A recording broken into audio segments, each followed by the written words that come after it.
Another thing that happened a few weeks ago that kind of made me laugh and started really making me think was I went grocery shopping just to grab like a few little items that we needed just to hold us over until the end of the month. And one of those things I keep on going back and forth so much is cereal, because cereal is something like quick and easy to give the kids if we're in a hurry in the morning or something, but it doesn't have a whole lot of nutritional value. And I go back and forth all the time with it because I'm like, they love it, and Tim loves to eat it too. But I feel bad giving them cereal every morning. And I don't do it every morning. There's lots of times like I'll protest and I won't buy any cereal, and I'll have to get up early in the morning and I'll cook eggs or pancakes or biscuits with the eggs, or we have yogurt or something different than just cereal in the morning. And what cracked me up was when I was checking out, the man behind me looked at everything that I bought and he was like, "Wow, you eat really healthy." And I was sitting there looking at it, and I was like, I told him, I was like, well, not really. This is kind of like a junky load for me, because I also had 2 bags of trail mix and that I threw in, that I was just like, we love the indulgent trail mix at Walmart, and I buy it and use it in granola bars that I make at home. And so that usually cuts it up, but not gonna lie, we love to just eat it how it is because there's chocolate chips in it, peanut butter chips in it, there's lots of nuts and raisins and everything. And I guess we could be eating something worse, but it's still really high in points and not the healthiest. And then I saw that they had this like cheddar mix that I could get as well, and I was like, that was totally just like an indulgent shopping trip for me. But this man behind me was like, "Wow, you're eating so good," and I'm like, not really, because that cereal, there's so many other things that you can eat that's better for you than cereal, that's actually going to fill you up. And the trail mix I shouldn't have bought at all.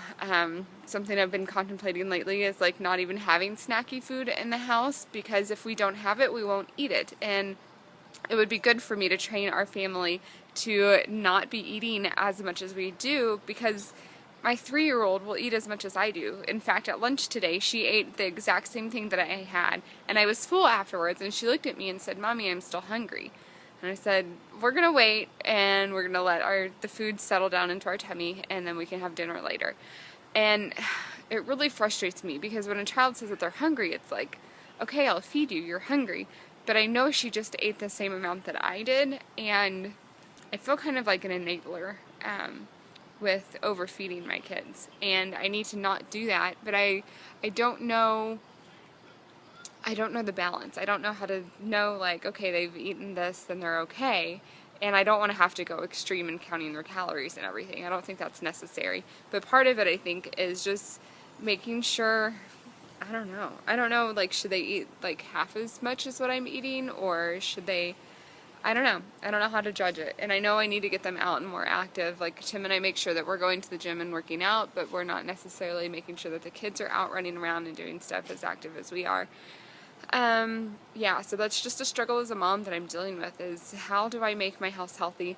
And then to top it all off, something new that I'll talk about later on is I've been talking with a friend about eating whole foods more, and organics, and how to go about that. And she's saying it's going to be expensive. It's going to be an expensive change. And so I'm thinking our family might have to eat beans and rice a lot more often than we have been and that we're used to. But you know what? It might be worth it, because there's so many artificial things. So come back next week and I'll expand a little more on what I'm thinking this week, and kind of let you get into my brain a little bit more and help me figure out what I should be feeding my family. And then I know, like, everybody's got a different opinion, and there's all these different diets that you can do and everything. And yeah, I'll talk about it more next week. So make sure you subscribe so you can stick around and join me in that conversation. Thumbs up if you enjoyed this video, and I'll see you next week. Bye.